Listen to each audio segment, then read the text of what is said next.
매일 성경 큐티 힌트 2025년 1월 8일 여호수아 6장 8절에서 27절까지 말씀.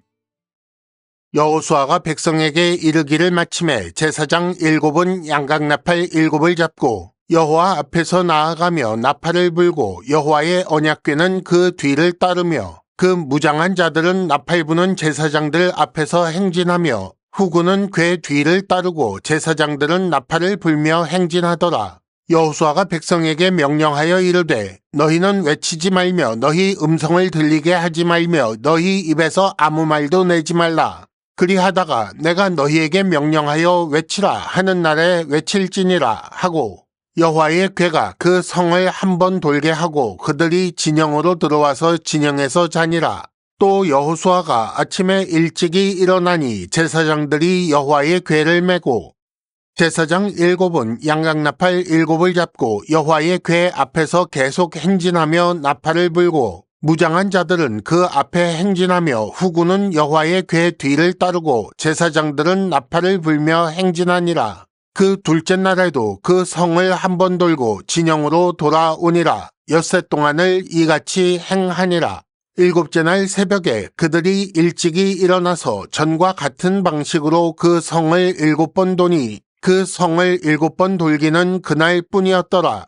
7번째에 제사장들이 나팔을 불 때에 여호수아가 백성에게 이르되 외치라. 여호와께서 너희에게 이 성을 주셨느니라.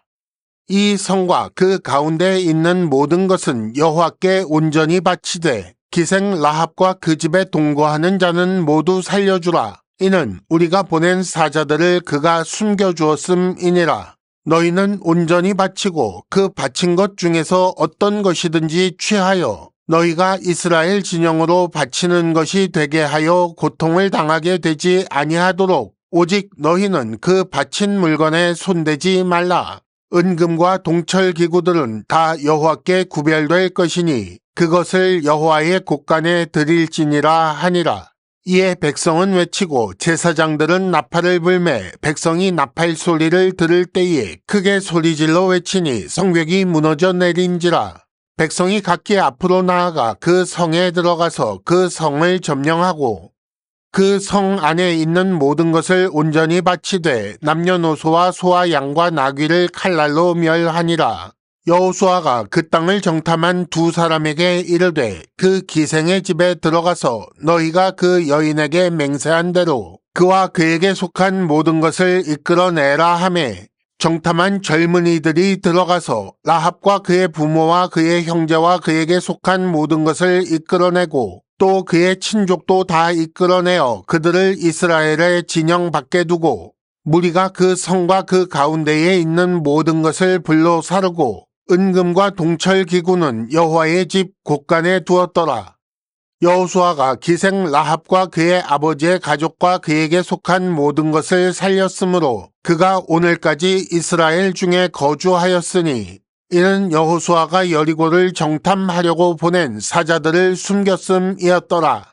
여호수아가 그때에 맹세하게 하여 이르되 누구든지 일어나서 이 여리고 성을 건축하는 자는 여호와 앞에서 저주를 받을 것이라. 그 기초를 쌓을 때에 그의 맏아들을 잃을 것이요 그 문을 세울 때에 그의 막내 아들을 잃으리라 하였더라.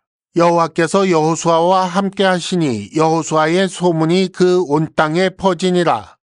아멘. 오늘도 3단계에 걸쳐서 말씀을 살펴보겠습니다.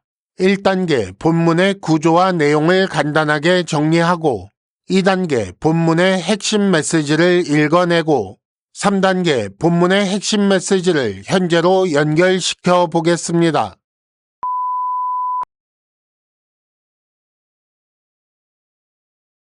1단계 본문의 구조와 내용을 간단하게 정리하기. 오늘 말씀 시작하는 8절에 보면 여호수아가 이르기를 마침에 라는 말씀이 나옵니다. 하나님께서 명령하신 작전이 전달 완료되고 즉시 실행되는 것을 알게 하지요. 행진의 대형은 이렇습니다. 제일 앞에 무장한 자들이 서고 그 다음은 나팔 부는 제사장들 7이 따라갑니다. 그 다음은 하나님의 언약궤가 있고 그 뒤로 나머지 군사들이 후군이 되어 따릅니다. 10절에는 주의사항이 나옵니다. 외치지 말라, 음성을 들리게 하지 말라, 너희 입에서 아무 말도 내지 말라, 이렇게 삼중으로 금하고 있습니다. 이는 외치라 하는 날에 외칠지니라 라는 명령을 위한 것입니다. 11절에 첫째 날 행진이 완료되었습니다. 12절에서 14절까지 둘째 날에서 여섯째 날까지 첫째 날과 동일한 방식으로 행진하지요. 15절 일곱째 날이 되었고 하나님께서 명령하신 것처럼 7번 돌게 됩니다. 16절 그 7번째에 여호수아가 외치라 라고 명령하지요. 17절부터 19절까지는 외치라 라는 명령을 받은 이후에 행할 일에 대한 것인데 외치라 라는 명령에 이어서 이렇게 길게 말하고 있다고 보기는 조금 어렵습니다. 아마도 그날 행진 전에 미리 관리들을 통해 백성에게 전달되었을 것입니다. 그리고 20절과 21절 명령을 따라 외치니 성이 무너지고 백성들은 모든 것을 정복하지요. 여기서 중요한 말은 17절, 18절, 20절에 나오는 모든 것을 온전히 바치다 라는 말입니다. 온전히 바쳐진 것, 그것은 히브리어로 헤렘이라고 하는데 모든 것을 헤렘이 되게 하라 라고 명하는 것입니다. 22절부터 25절까지는 그들이 맹세한 대로 라합과 그 가족을 살리는 이야기이고 26절과 27절은 여리고 전쟁의 후기입니다. 2단계 본문의 핵심 메시지 읽어내기. 하루에 한 번 그리고 일곱째 날 7번의 행진은 여호와 하나님의 행진입니다.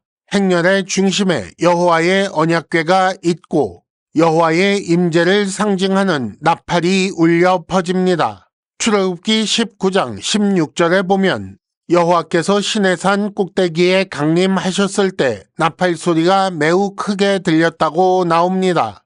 명령하신 그대로 정확하게 순종하며 행진하고 정복합니다. 행진 대형도 하루에 한 번 도는 것도 아무 말도 내지 말라는 것도 일곱째 날 7번 도는 것도 외치라 라는 명령에 따라 외치고 모든 것을 온전히 바치는 것까지 하나님의 명령이 순종을 통해 실현되고 있습니다. 남녀노소 소와 양 나귀를 모두 진멸하는 중에 맹세한 대로 기생 라합과 가족과 그에게 속한 모든 것은 예외가 됩니다. 이것은 헤렘을 면한 것이라고 보기보다는 라합의 신앙으로 그들이 이스라엘에 속하게 되었다라고 보는 것이 좋겠습니다. 여리고 정복을 마친 후에 여호수아가 맹세하게 한 것이 있습니다. 여리고 성을 건축하지 말라는 것입니다. 여호와께 투항한 라합과 달리 완고하게 저항했던 여리고 그 성을 건축하지 않고 멸망한 폐허 그대로 둠으로써 여호와를 향한 저항은 결국 멸망이라는 사실을 기억하게 하려는 것입니다. 본문의 핵심 메시지를 정리하면 첫째, 하나님은 하나님께 맞선 자들을 철저히 응징하십니다. 둘째, 백성들은 하나님께 순종하여 하나님의 승리와 영광에 동참합니다. 3단계, 본문의 핵심 메시지를 현재로 연결시키기. 여리고 정복전쟁은 여호와의 전쟁입니다. 그래서 행진의 중심에 여호와께서 임재하십니다. 여호와께 투항한 자는 살고 끝까지 맞선 자들은 멸망합니다. 이것은 마지막 심판날을 미리 보여주는 것입니다. 심판주이신 예수께 투항한 자는 살고 끝까지 맞서는 자들은 멸망합니다. 그러므로 사도행전 16장 31절 주 예수를 믿으라 그리하면 너와 네 집이 구원을 받으리라 라는 말씀은 믿는 자의 구원과 함께 믿지 않는 자의 멸망을 가르치는 말씀입니다. 하나님의 전쟁이기 때문에 하나님이 싸우시고 하나님이 승리하십니다. 그래서 모든 것을 여호와께 온전히 바치라는 것입니다. 하지만 그럼에도 여호수아의 소문이 그 온 땅에 퍼집니다. 물론 이스라엘의 승리 소식과 함께 알려졌을 것입니다. 하나님 백성이 승리와 영광을 누리는 방법은 무엇인가요? 여호수아처럼 이스라엘처럼 하나님 명령에 철저히 그리고 정확히 순종하는 것입니다. 하나님의 전쟁이기 때문에 하나님이 싸우시고 하나님이 승리하시지만 우리는 순종을 통해 함께 승리하고 함께 영광을 누리게 됩니다. 이상으로 2025년 1월 8일 매일 성경 큐티 힌트를 마칩니다. 여러분 큐티를 통해 은혜 많이 받으시기를 바랍니다.